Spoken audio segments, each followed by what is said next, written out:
जी के लगा थी आवाज हमेशा अपन प्यार आशीर्वाद देवेला बड़ भैया गार्जियन बसंत साहू जी बहुत सारा प्यार आशीर्वाद देवेना एखन सम्मानित करते होकर तमाम कलाकार मन के ही बहुत बहुत धन्यवाद शुक्रिया है। और चलो श्रीमती सुहाना देवी जी आवाज है मंच में अपन खूबसूरत आवाज करिए एक बार प्रेम से बोलिए शेरा वाली मैया की। चलो चलो कार्यक्रम का शुरुआत हमने कर दी ही अब बारी हुआ थे महिला कलाकार का आवाज कर सके। इनके बाद तैयार रहेंगे सूरज कुमार जी आधुनिक नागपुरी गीत के गायक सुहाना जी के बाद।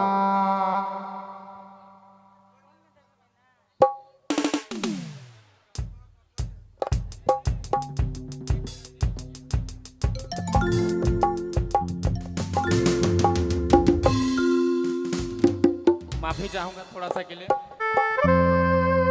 करमपाल उराव जी जहां कहीं भी है वो मंच में आ जाएंगे। और चंदन साहू जी, रामवीरित साहू जी,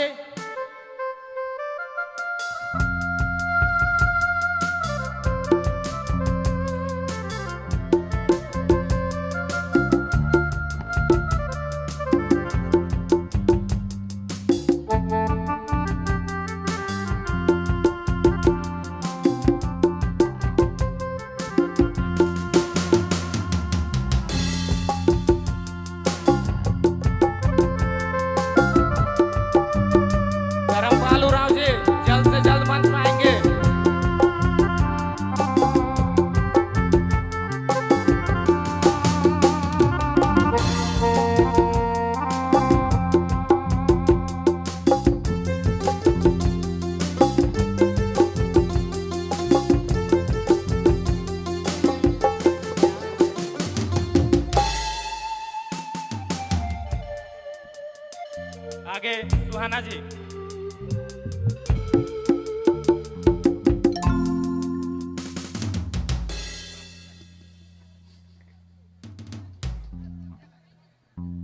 हेलो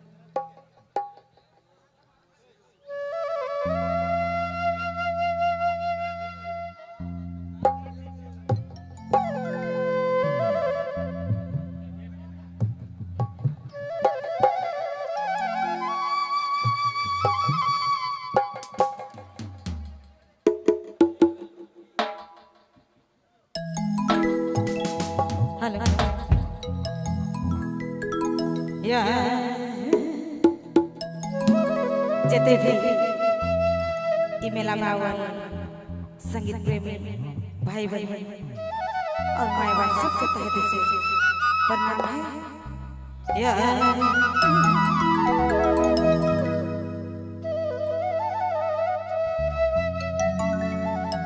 ये माता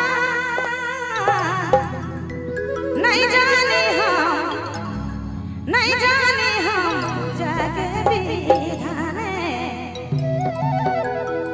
हम जाने माता के स्वरूप